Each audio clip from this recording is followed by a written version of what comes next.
Good afternoon, friends. Welcome to today's event, Black Women, Black Love, a conversation on marriage, religion, and Black families. I'm delighted to welcome you to the Berkley Center and to welcome our esteemed panelists.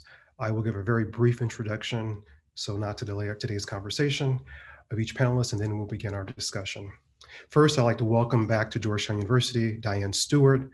She's associate professor of religion and African American studies at Emory University, where she specializes in African heritage religious cultures in the Caribbean and the Americas, as well as womanist religious thought and praxis. She's the author of Three Eyes for the Journey, African Dimensions of the Jamaican Religious Experience, Black Women, Black Love, America's War on African American Marriage, and the forthcoming book, Obia Orisha in Religious Identity in Trinidad, Africana Nationalism and the Power of Black Sacred. Next, we have Reverend Dr. Shively Smith.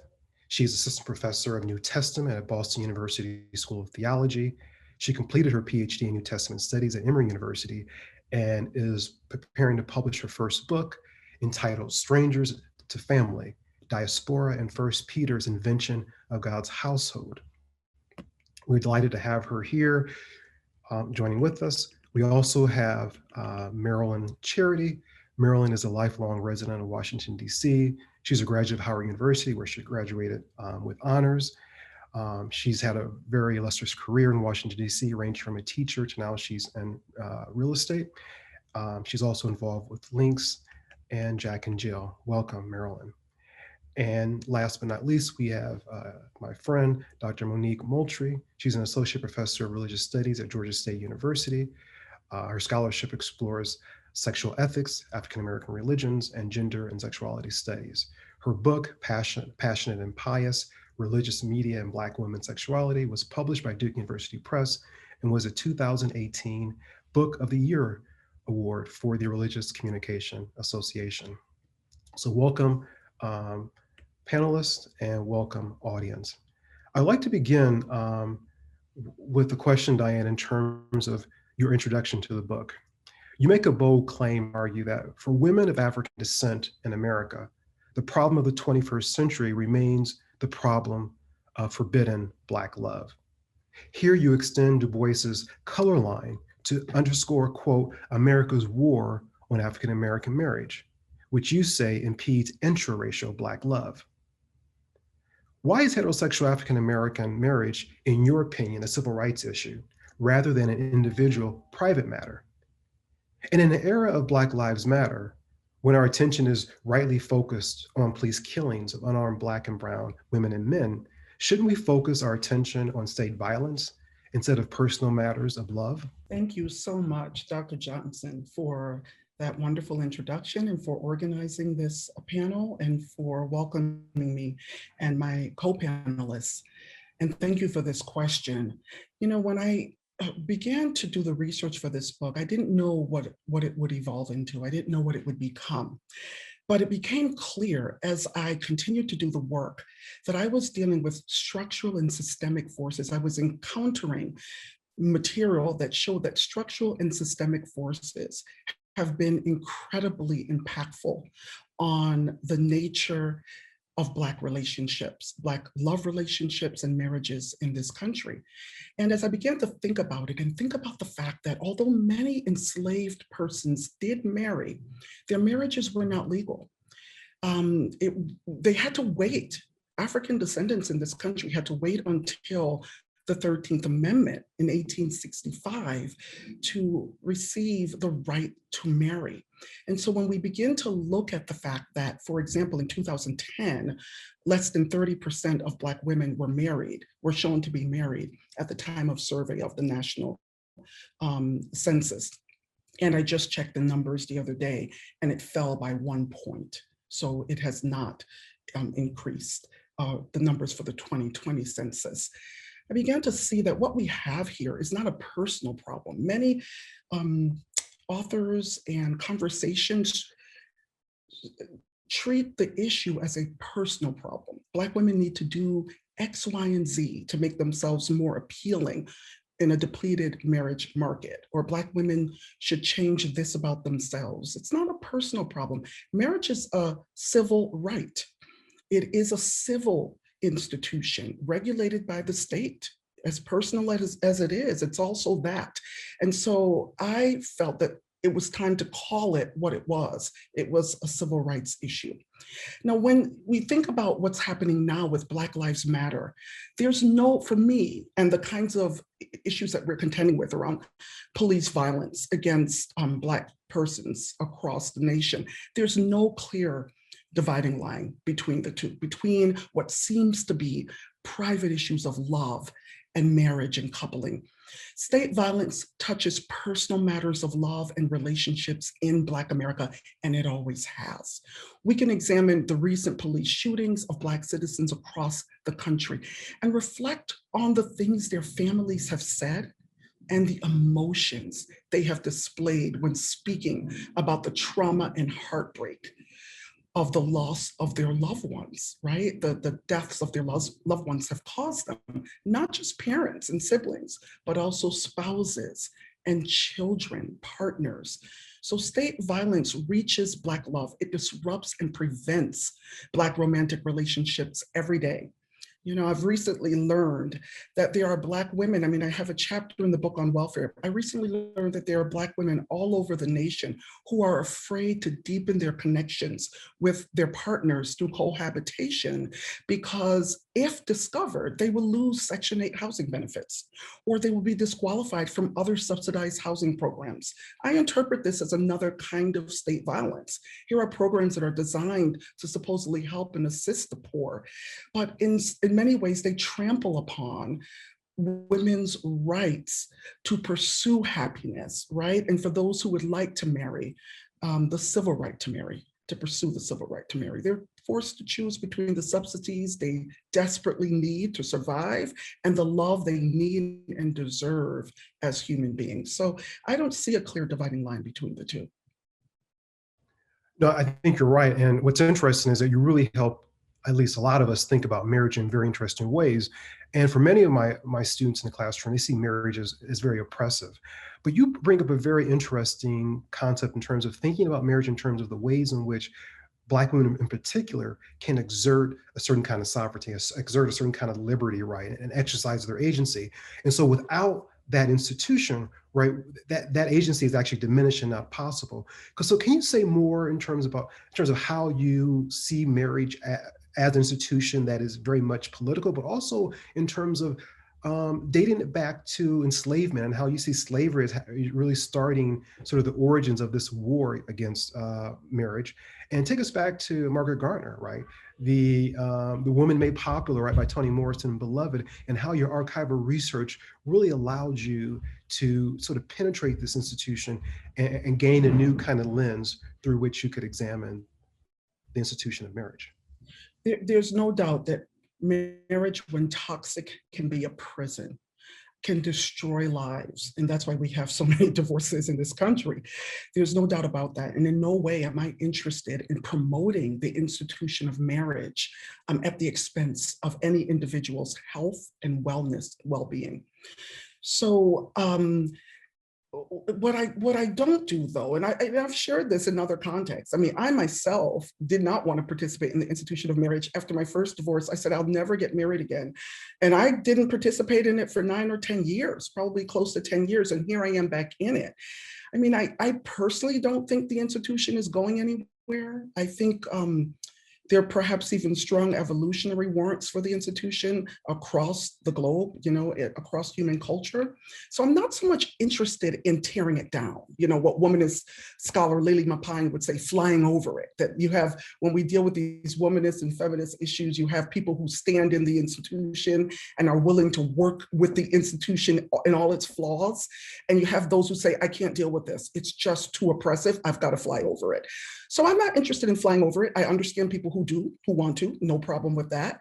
But I'm not interested in doing so, and neither are millions of Black women who would like to be married. And so that's what I was interested in discussing. And so when we go back to slavery, particularly someone like Margaret Garner, it's really interesting because we have very sparse details about Garner's life. And this is typical for most African descendants who were enslaved in this country. Slavery was a business, so they enter historical records as movable property. They're listed, counted, valued, advertised for sale, and as quote unquote runaways. They are priced and sold and so on, right? They're basically discussed as props and backdrops. And we learn a lot about individual persons who experience slavery and the institution of slavery overall from these records. But normally we don't see enslaved African descendants taking center stage in historical narratives unless they write about their own lives, as in the case of, say, Harriet Jacobs or Frederick Douglass. They do enter the historical record, though, when they violate the laws that hold them in bondage. And this is how we come to know Margaret Garner and her story. We know her because she was a fugitive for a brief moment. She stole her freedom. And once she and her family were surrounded by US Marshals deputized to capture and take them back to slavery, in Kentucky, she swiftly killed her toddler and attempted to kill her other 3 children rather than have them return to a life of bondage. So what do we know about her? We know that she was a domestic slave on a 300-acre farm in Maplewood, a farm called Maplewood in Boone County in northern Kentucky. She began laboring at the age of 5 or 6 when she was tasked with caring for one of the babies of the Gaines family. And John Gaines, her first owner, was a local politician and eventually a US congressman.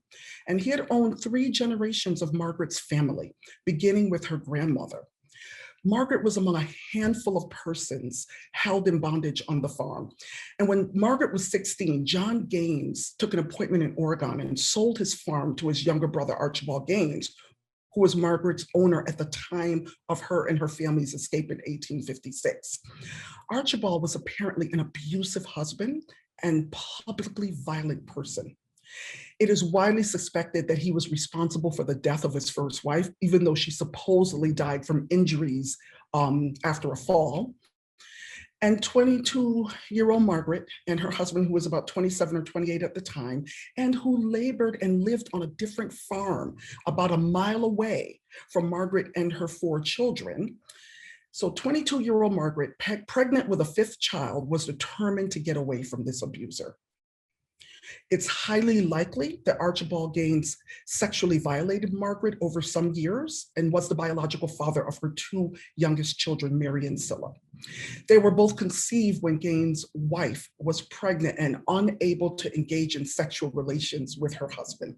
So Margaret's story was important to me because her life exhibits signs of what I call America's history of forbidden Black love. Most conspicuously, marital and family separation. Not only was this true for Margaret, it was true for her mother-in-law, Mary Garner. Her husband had been separated from her for nearly 25 years at one point, when Robert, Margaret's husband, was just a toddler, just a little boy. And several of her children had been hired out away from Mary. So Margaret's own parents, actually, her mother, Priscilla, was sold to John's brother. And at one point, his brother was trying to get John Gaines to sell Margaret, who was known as Peggy, sell Peggy to him so as to keep her mother on the property. It seems as if her mother might have been prone to run away. Her father also was described as being of bad character and vengeful. He drops out of the record very early. Perhaps he had run away several times as well. But it's many couples got married. There's no doubt about it. But with the rise of the domestic slave trade after the closing of the international slave trade in 1808, domestic slave trading boomed across the country, and so many marriages were disrupted. And Margaret's life exhibited that.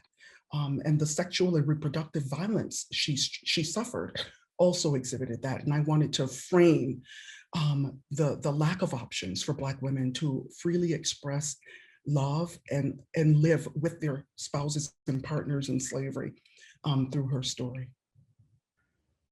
And it's a powerful story. And in many respects, as you extend that story, you begin to really problematize and raise a number of critical questions in terms of the very institution of marriage, and particularly institution of marriage, how it has been sort of manipulated and constructed right through white Christianity. And in particular, you make a really startlingly kind of argument around the degree to which there's certain kind of patriarchal norms that you believe were written into scripture sort of to justify violence against women, right, in terms of the household codes. And so I'm curious, I want to bring in my friend and well-regarded scholar and minister of the AME Church, Dr. Smith, to help us think through, right, how do we make sense of this a war on African American marriage, right, in light of scripture, in light of the number of African Americans who profess Christianity, who used the Bible to justify male domination, who justify this idea of a kind of strict order of the household. And I know your new book will address this in terms of dealing with Peter. But I'm wondering in terms of how do you make sense of this, particularly as, again, as a spiritual person, in terms of as your minister, but also as a scholar who understands, you know the languages, you know the history. So I want to ask you two important questions. One, is there a way to scripturally understand the tragic nature of Black love? Like, how do you make sense of this biblically? And also, how do we make sense of all of these, orderly household codes that many people use to justify male domination within a Christian marriage? Yeah.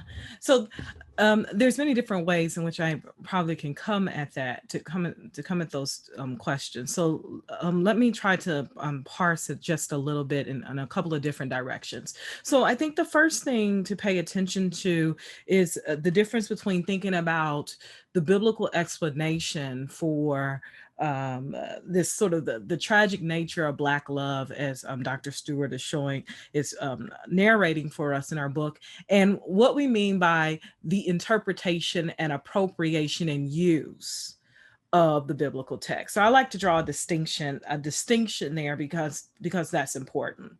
Within the biblical text itself, and I'm going to stay on,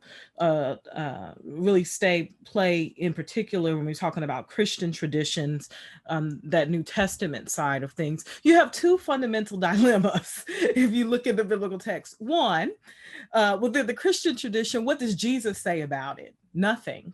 Right. So Jesus has issues about adultery. Jesus talks about infanticide. Jesus talks about how you treat your neighbors. What does Jesus say about the institution of enslavement? Nothing direct, right? We end up getting parables and stories in which he's talking about the nature of the relationship between the enslaved person and enslavers and power, in order to break open and to rethink these imageries of the kingdom of God, which is very important. Even then, we're getting kingdom language, hierarchy language, imperial language that Jesus is using in the Word. So Jesus says nothing explicitly about the institution of enslavement. And we know that in the Christian Testament, Jesus is good at weighing in on things, but doesn't weigh in on that. Flip side, within Christian tradition, you have Paul, who does not even introduce himself without naming himself as an enslaved person quite often, right? On top of talking about it in texts like Philemon. So the biblical text itself in the Christian Testament sets up a very important conundrum of silence on one hand, and I would wager too much talk without clarity on the other. That's one piece.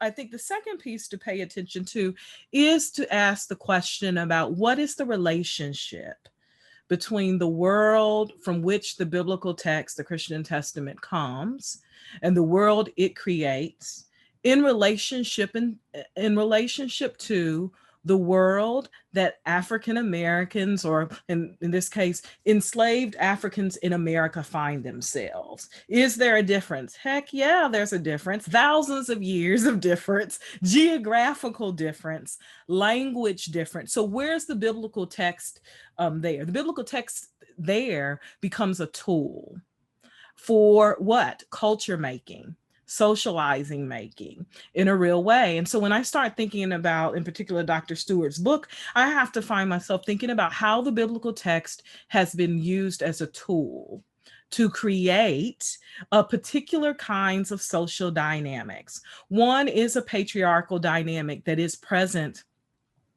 in the biblical text. The second is to adopt this sort of institution of enslavement and say, as it was in the Bible, so it needs to be in what? The New Jerusalem, the New Israel, all of these languages of appropriation that happen in dominant, quite frankly, white American biblical appropriation. The Christian missionaries and biblical Bible toters are right alongside, if not them, they themselves are the enslaving class participating as the institution. They're recreating biblical structures that meet their needs, right? Here's the piece of the dilemma that's very interesting for me. In the field of biblical studies, is typically the trend to separate the institution of enslavement that you see occurring in the biblical text from the institution of enslavement as it is practiced as it has been practiced upon Africans in America in particular. I think that is an error. In both cases, you're dealing with human beings that are propertied. In the second case, there are some distinctions, but then there's not. One distinction that's important is in both cases, to be enslaved means that you cannot be legally married. So in the ancient world, to be enslaved means you can't legally be married. And in the New Testament sensibility, in a sort of monogamous marriage arrangement in a particular way. What's interesting is what happens in terms of the disruption of families, of enslaved families. In the ancient world, in the biblical world, Testament time, it was actually very common for enslaved families not to be broken up. Or if someone is enslaved, they're not out of relationship with those that they are cohabitating with. You see a sort of bastardized, is what I hope I can say that, version of that taking place in the in the way in which American biblical interpretation, particularly in the 19th century, in the 18th century, are appropriating the institution of slavery and grafting it onto the bodies of Africans in America in a particular way. I'm making these distinctions. Why are you nuancing it in some ways, trying to create some distance and trying to also create similarity? I'm trying to show the ways in which the biblical text was the biblical text depiction of marriage in particular, was contested in the biblical text itself with two figures. Silence on one hand, overtalk on the other, without ever weighing in. Again, Paul's good at weighing in on things without ever weighing in on it. The second is to talk about the fact that we're dealing with two different worlds in time and geography, and then symbolic language. Even the language is different from the Greek world to the English, where all of these carry symbols and values and meanings that are different. White Americans appropriated the biblical imagery and institution and recreated the biblical institutional patriarchal enslaving world in order to do what that world was already doing, to define who the colonizers and emperor and those who would be able to have property and those who would be propertied would be. In that way, it looks every bit as immoral and problematic, whether you move from the ancient world or to the current world. One last thing, and then I'm going to stop for you to move on, is to say that within the history of African American biblical interpretation, there were counters to this. So one level of interpreting the biblical text was this sort of biblical literalism that simply tries to recreate the world of the Bible and then impose it on the current world. Within our tradition, when you look at some of the enslaved revolts, you see a different kind of interpretive appropriation happening, which is one more of typology. We use the imagery, we use the moral imperatives, we use the rhetoric of freedom, of liberation, of equality. I mean, all of this, of the prophet, to disrupt social institutions that seek to strip people of not only identities, but families, communities, and kinship groups. That was an alternative imperative, an alternative interpretive impulse that comes from these communities that we often forget. It is equivalent to the impulse to say, we're not Howard Thurman's grandmother saying, you cannot read Paul to me ever, because that was what they used to tell us that we should be enslaved. That there was an alternative way, and is an alternative way of reading the biblical text that is as much American, if not more, than the imposed colonial practices of using it to create stratification, and then I would say social death in different ways. And in this case, to the relationships that Black women have been able to historically cultivate and nurture or not. I'm going to stop. No, that was profound, and we could actually continue our talk just on that, on your responses. But I want to bring it back sort of to sort of the modern period, and particularly with the period of Reconstruction, Diane. And I'm curious because you make again another interesting sort of turn and say, well, look, there were efforts, right, beginning in 1865 by the federal government to actually try to encourage marriage, and particularly encourage heterosexual marriage, right, among enslaved and recently freed persons. I'm curious, what went wrong? Because in some ways, you have historical documented effort that's doing what you say should have done. Yeah, no, it's a really good question. And I would say several things went wrong. First, the federal government wanted to ease itself of the burden of caring for indigent Black women and children. And so with an Anglo-American patriarchal understanding of marriage and family in mind, Bureau agents established Black marriage as a passageway to citizenship, right? The heterosexual patriarchal household was promoted as a biblically revealed, God-ordained moral institution, right? And that one that responsible adults should strive to achieve. So all courtship and marital customs that enslaved communities developed were deemed indecent, right? And in violation of the Christian God's moral institution of marriage. Now, under this marriage system, in most places across the South where tenant farming was prevalent, Black women could not acquire labor contracts of their own will and choosing. They had to be married, and their labor contracts were negotiated and controlled by their husbands. So with this policy, we have a new arrangement, a loss of autonomy for Black women who under slavery had not experienced this kind of patriarchal supervision from their spouses. Right? We have compulsory monogamy also extended no consideration for polygamous unions and other difficulties related to shifts in family life as a result of the disruption that slavery caused so many persons. So women and men who were married to more than one person were forced to choose one spouse for official marriage.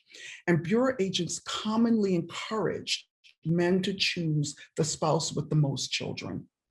So Bureau efforts might have been welcomed by some freed persons who were prepared with spouses of their choosing to have their marriages registered and made official. But Bureau efforts also caused a lot of chaos that led to marital dissolution as well. And there's another thing, and it relates to some of what Shively was touching on, but I know that Shively can go further in really dealing with those household codes around wives be submissive and husbands do this. She can go a lot further. So the other thing that went wrong, in my view, was it laid the foundation for the adoption of heterosexual patriarchal monogamy as a highly treasured Black Christian ideal.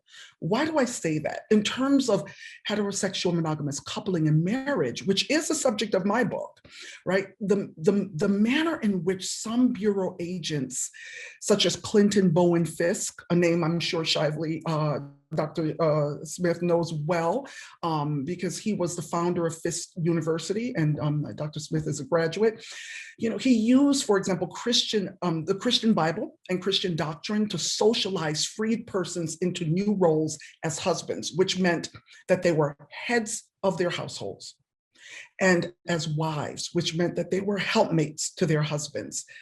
I think this kind of socialization has led to inflexible and harmful views and behaviors among Black couples leading up to and after marriage. And I can talk ad nauseum about examples. The head of household issue is very interesting too, because while Black men just released from slavery were being placed at the center and at the heads of their households as the managers or controllers, ones in charge supposedly, they were never allowed to be admitted into patriarchal status in this country. They were treated as boys.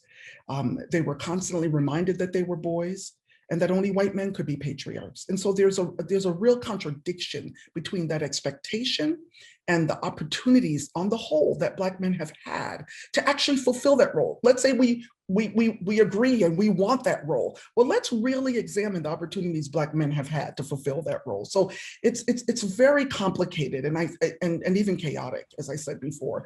So yes, this is the period where patriarchal marriage is becoming appropriated and internalized by Black couples. No, and I think the way you write, the book is brilliant and it's beautifully written.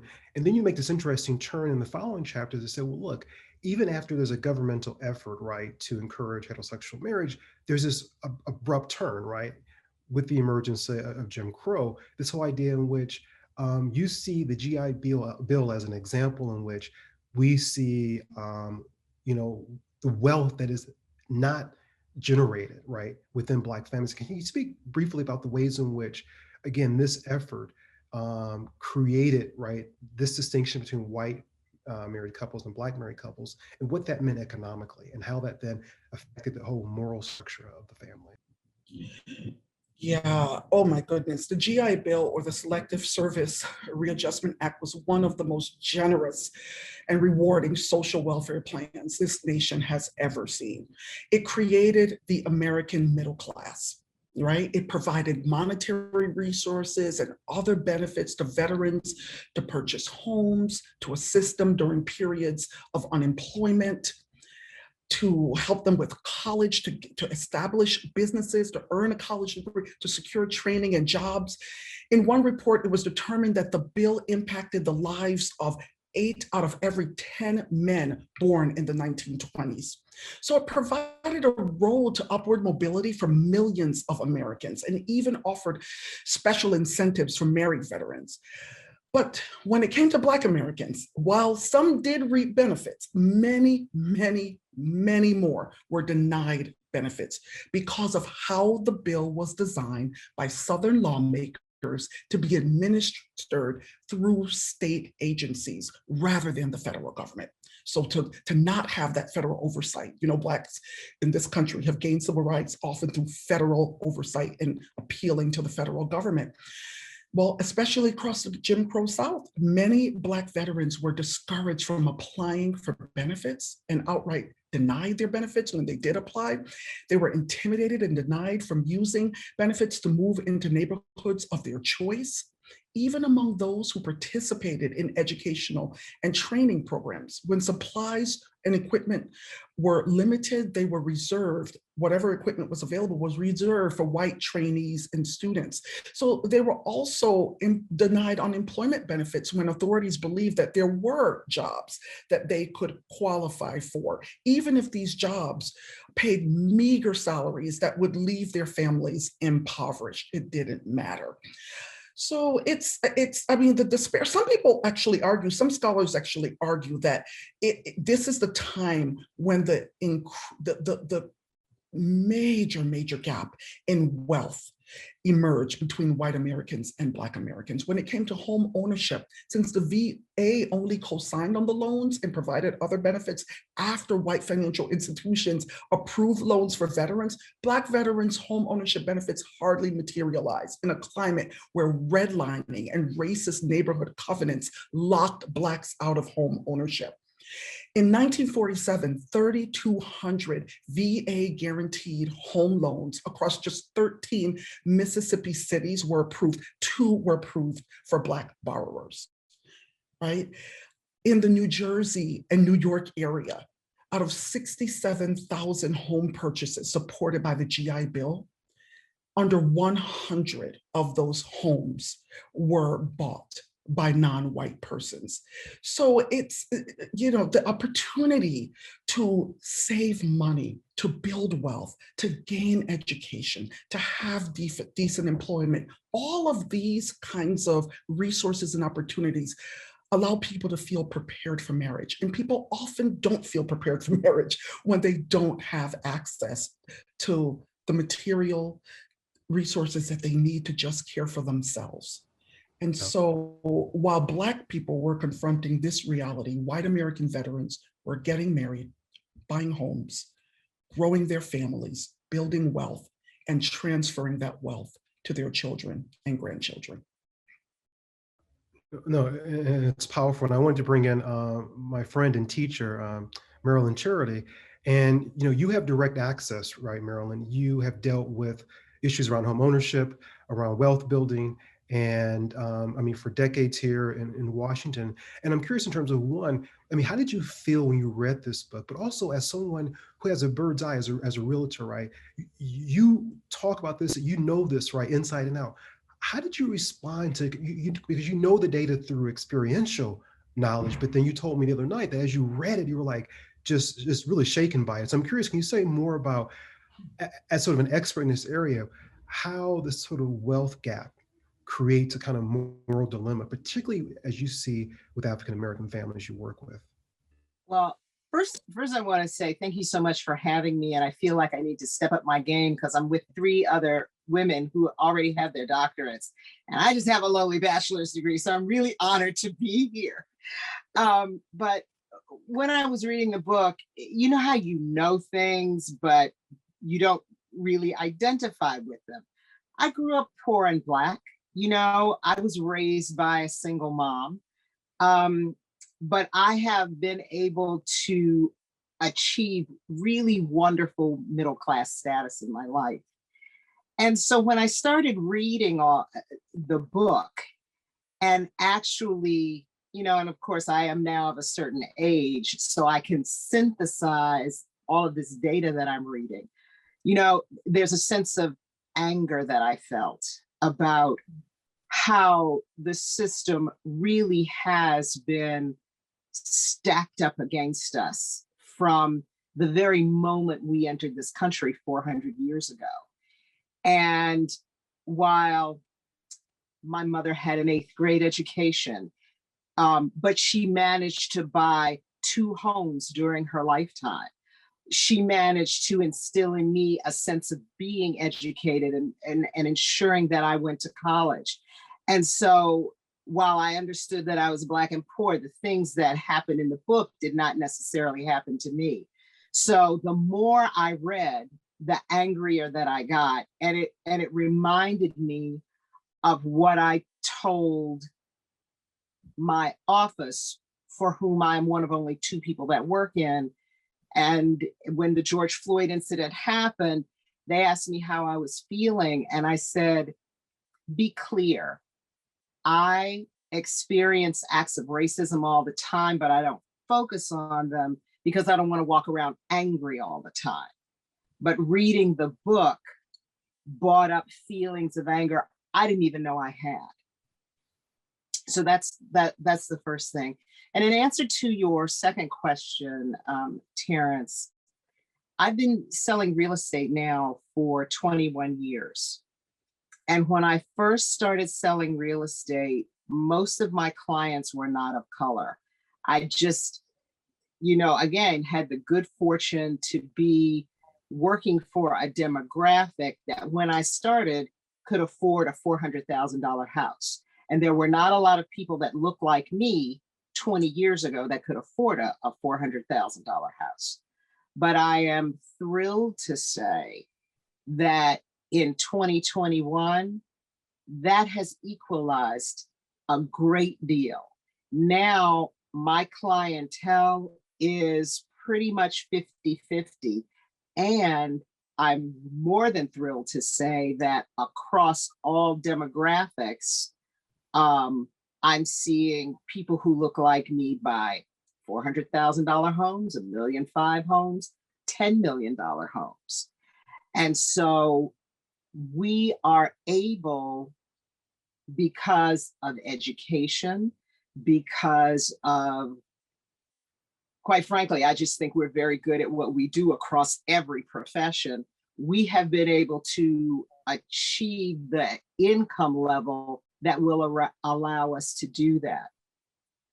But what I've also noticed is that there has been more than one time that I have seen financial institutions discriminate against us in ways large and small when our statistics are the same as that of white people. And that is disheartening. So I have just learned how to navigate that system, avoid those financial institutions, find back doors into their hierarchy, and complain vociferously when my clients have been harmed, and try and make sure that my clients can compete on a financial level without being dragged back by institutional racism that is designed to keep us from participating in the American dream. But you also noted earlier that part of what you find interesting is the way in which, even among professional African Americans, the degree to which particularly Black men can handle racism, and how that enters into and creates a whole other dynamic in terms of these very successful folk who look statistically like the American dream. I can use my own ex-husband as an example. An extremely intelligent man who was an architect by degree, who worked for one of the top development companies in this city, and who was paid less than his counterparts at every term, and a thing that used to frustrate him greatly. Now, as I don't know if your audience or our panelists are aware, but construction has always been a very, very racist industry. It is designed to help blue-collar white men earn a good living. Bring into that a man of color who is telling you what to do, and there's all kinds of dynamics there that were very, very difficult for my ex-husband to tolerate, and he finally did leave the industry. I can tell you stories of my friends who are senior partners in some of the biggest law firms in the country who, if they happen to be driving in the wrong place at the wrong time, get pulled over by the police. And it is not until the police understand who they are that they are treated with some deference, but are still, given tickets, maybe even arrested for the most nonsensical of things in front of their children. So, the George Floyd situation, while it went to an unimaginable or now imaginable extreme, has been going on for a long time at every demographic level. I will never forget watching Thurgood Marshall on the news when he was retiring, talking about how he had made all Americans' lives better, but in the same breath saying that he'd never been invited to join a country club. And I found that absolutely shocking. Absolutely shocking. Yeah. Well, it's interesting when I bring in my colleague, Dr. Moultrie. As I was reading Diane's book, I'm like, I kept thinking about Juanita Bynum and thinking about you and your work on social media and on religion, and wondering, like, what would a minister of Bynum's sort of character say to Dr. Stewart? In other words, her response, I would say something like, well, look, Black women just need to pray, right? Need to fast, right? And need to, return to a kind of a biblical account, right? In order then to achieve what they want. And the reason why I think that narrative is so interesting is because when we listen to how Black women are described as resilient, as strong, and even with the election, right, of Biden's presidency, many pundits were on television saying, look, Black women save democracy. And so when you hear that kind of narrative, one might say, well, then why can't Black women save their marriages through sanctification and through sort of the work that you've been exploring? Yeah, so great questions. And yes, I do think the response would be, just keep working the program. But I think also what I noticed in the movements that came, the celibacy movements created by and for Black women after Bynum, is that they all acknowledge that you can be in this movement, 20, 30, 40 years. And saying keep working the program doesn't mean at the end of the month, your Boaz will manifest, fall from the sky. It means you just keep doing the same steps and praying that God is preparing that person. That's the language that's used. So in that regard, yeah, I remain troubled, because that is not a satisfactory answer for folks who are, as Dr. Stewart noted, really seeking partnership and companionship, saying to them, just keep working the program, maybe any day now, is going to be very unsatisfactory. To your question about can Black women save Black marriage, I giggle because I think Black churches are visible testimonies that nah, bro, that ain't happening. Just, on a very tangible level, if you just look at any Black religious space, Black Christian religious space, I know this isn't the case in many Black masjids. If you look in Black Christian spaces, these are overwhelmingly, predominantly Black female-headed spaces. And there's continually this response of like, we need to find the men, we need to bring the men in. Where are the Christian men? Raise Christian sons so we can have these men. This is a visual representation of the dearth or the partner gap that Dr. Stewart is noting.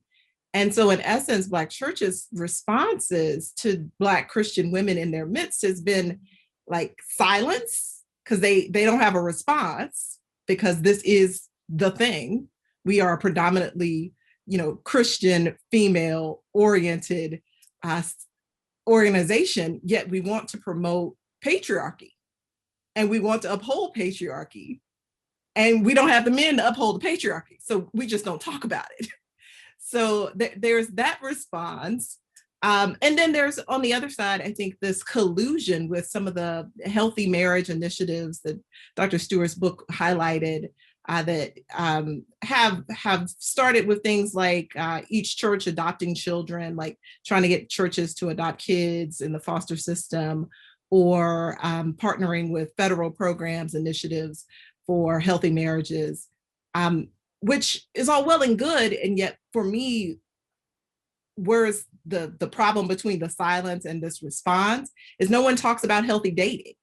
So there's like absolutely no conversation going on about how do you decide what you need in a healthy relationship? how do you, what characteristics are you looking for in a Black loving relationship, in Black heterosexual intimacy? What are you seeking?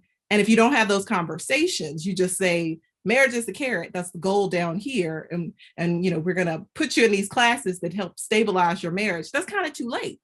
You might be in a thing that is already doomed.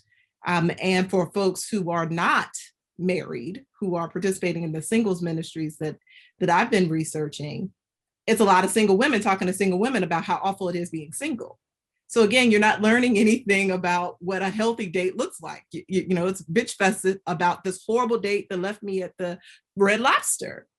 So there's nowhere of ushering you into what would give you the skills that are really left in chapter 5 about mutuality and reciprocity and kinship groups that support and nurture these types of Black relationships. That's what's missing. So the goal is still there, and the goal remains, sanctify, and then marriage will come. But then there's very little conversation about the components of that and how to sustain that and how to build and nurture that for the individuals that are participating. No, thank you. And Diane, we have a question from audience member, Brother Shabazz, asking the question in terms of, Republicans often point to the Democratic Party, right, and its policies and Black loyalty as a sign, right, of a deeply problematic people in terms of constantly wanting to support the Democratic Party. And so he's asking, can you speak to the specific ways in which the two-party system, right, has undermined Black love? Yes. For me, we can situate both parties in the same arena in many respects across the centuries.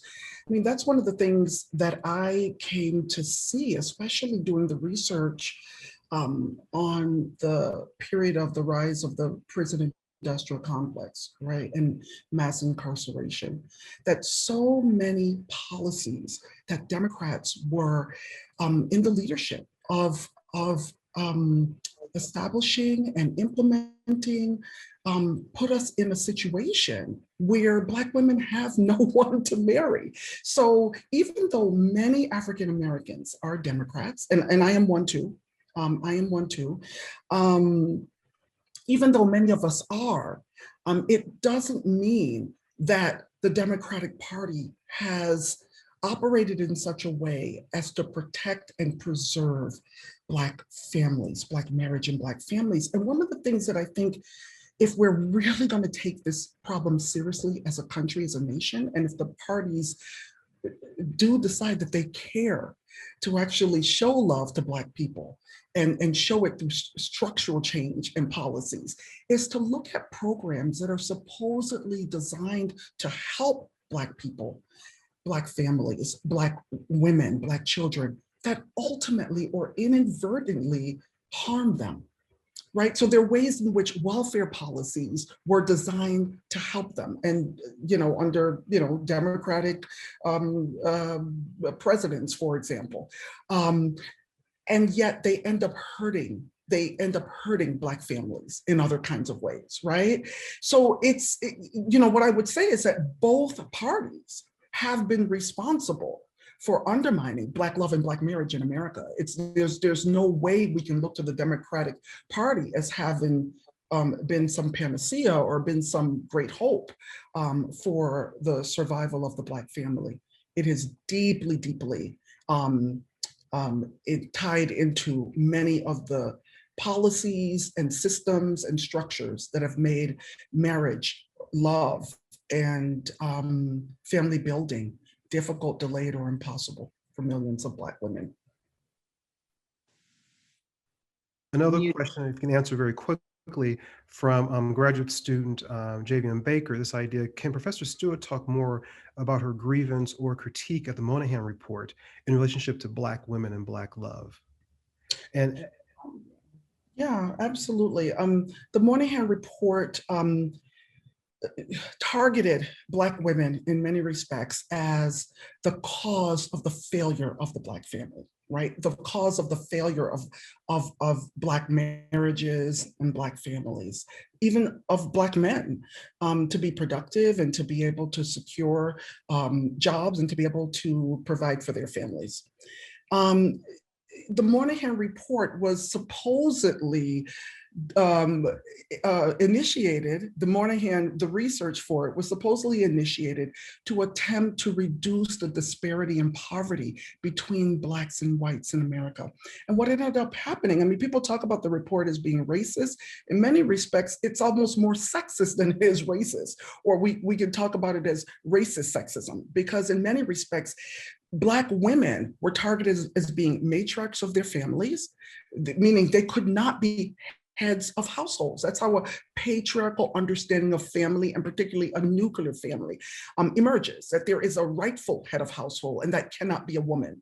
So Black women were seen in many ways as being toxic and as being deviant mothers, inept mothers, and domineering, difficult to deal with, critical, and not patient, and not assuming the roles that they should assume as subservient to the men in their lives who should have been the heads of households of their families. So it was a very, very damaging report. And it, in many ways, spawned a lot of debate and conversation about the structure, the very structure of the Black family, and whether or not that structure came from what many wanted to interpret as a kind of flawed African heritage, or whether or not that structure emerged in the context of slavery because of family separations and because the mother and child matrifocal unit was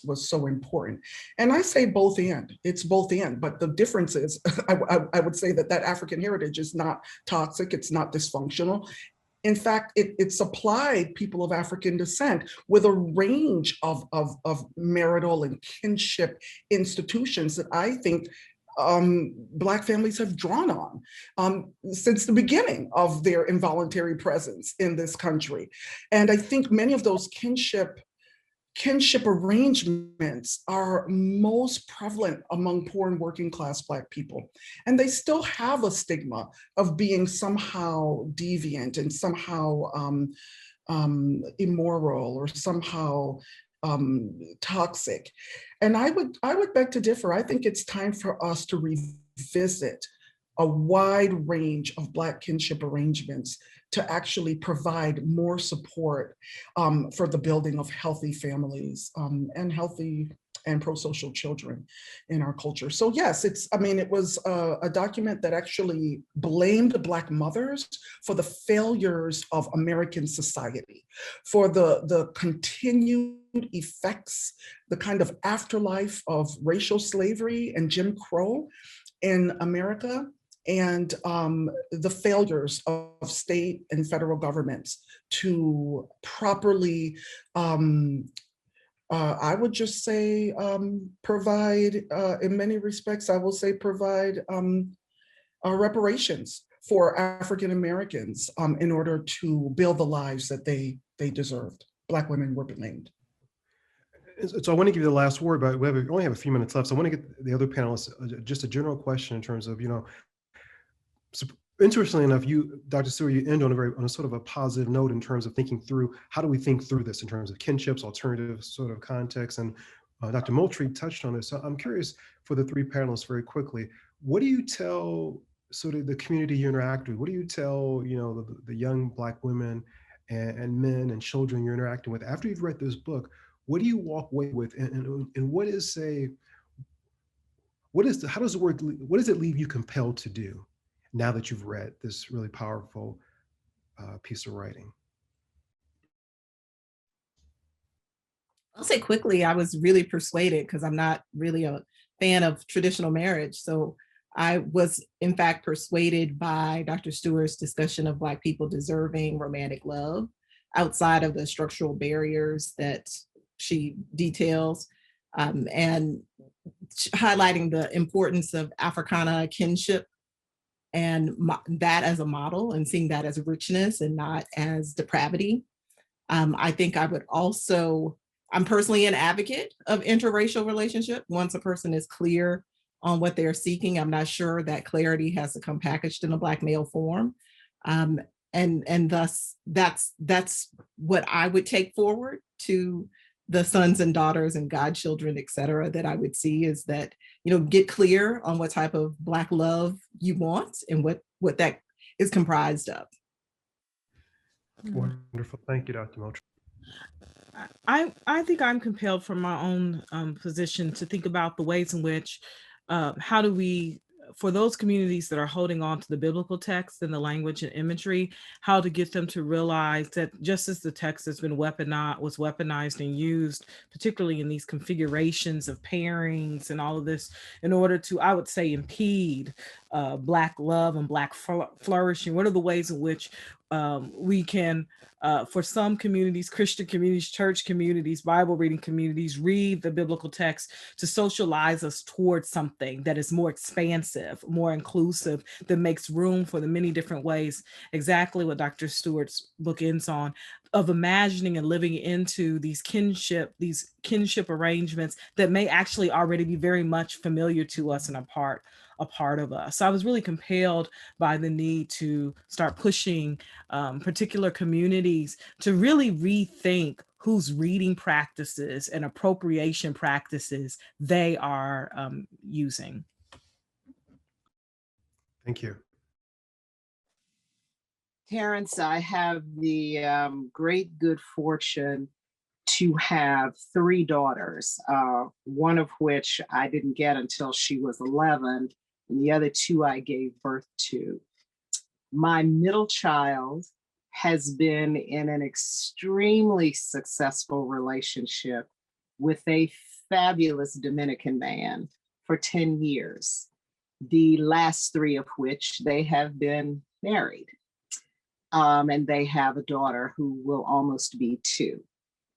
What I have told all of my girls from the very beginning is that you must have someone who has the same value system as you do.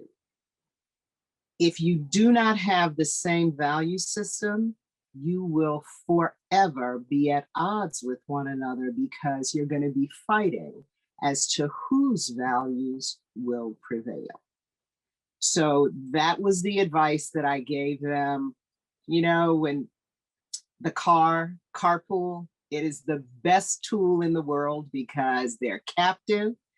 You've got their attention. They've got to listen to you, even if they don't like what you say. So, I just drilled into them value systems. Now, of course, I don't know what's going to happen 10 years from now, but for right now, this one daughter seems to have gotten it right. The other one is 29 and she's really not looking to get married right now. The oldest one, I wasn't with her for the first 11 years. So those personality traits that are born then are a little bit harder to get beyond. The other thing that I wanted to say is I love all of these biblical scholars that I have here on the call, is that I always remember that even though Christ lives in my heart and I lean on him every day, I remember that the Bible was written by men. Great, thank you. And very quickly, Dr. Stewart, we only have like a minute or 2 left. What do you want your readers to do now? What do you want the audience members to do once we log off Zoom? What's your hope for them? Great question. Thank you. One, I want Black women to not blame themselves if they seek partners and if they seek Black male partners. Dr. Moultrie said that she's an advocate for interracial relationships. I'm not necessarily an advocate. I'm not a non-advocate either. I just think people should find love and pursue it when it's healthy, however it comes to them and for them. But one of the reasons I wanted to say I'm not so much an advocate for it is because one of the issues that does concern me is I think often we look at this problem and I get it, I understand it. And I think we we seek to put what I would call more Band-Aid solutions on the problem. And so when people say, well, if you really, really want to partner with the Black man, but there aren't enough, then seek an interracial man. I think people, that's fine. Seek a man outside of your race. That's fine. But for me, what does that really say ultimately about the reasons Black men are not available? How does that address the ultimate problem that our daughters, our granddaughters are going to have if we don't take up this issue as a systemic and structural issue? So that's what I would like my readers to consider. To consider wherever they are active, wherever they are involved with organizations that are pursuing civil and human rights for Black people, that they consider how the problems that they are working on intersect with problems that afflict Black families, Black love relationships, Black marriages, Black couples. I think that would be very helpful. But most of all, I want Black women to not blame themselves, to understand that the problem is bigger than any individual choice they make about their dating lives or their marriage lives or coupling arrangements, and that there is something that we all can do about it in our personal lives and in our public lives. And if people read the book, they'll see that at the end, I talk about 3 particular issues that we should get on board with and start working on if we want to turn the corner on this problem. And so I hope people do get a chance to see that and begin to work on these problems from a systemic and structural perspective. Great, thank you so much. Well, on behalf of the Berkley Center for Religion and Peace and World Affairs, I want to thank you all for this incredible discussion. I want to thank each of the panelists and especially my colleague and friend, Dr. Diane Stewart. Again, an extraordinary book, an extraordinary conversation. Thank you all and have a good night, and we will talk soon.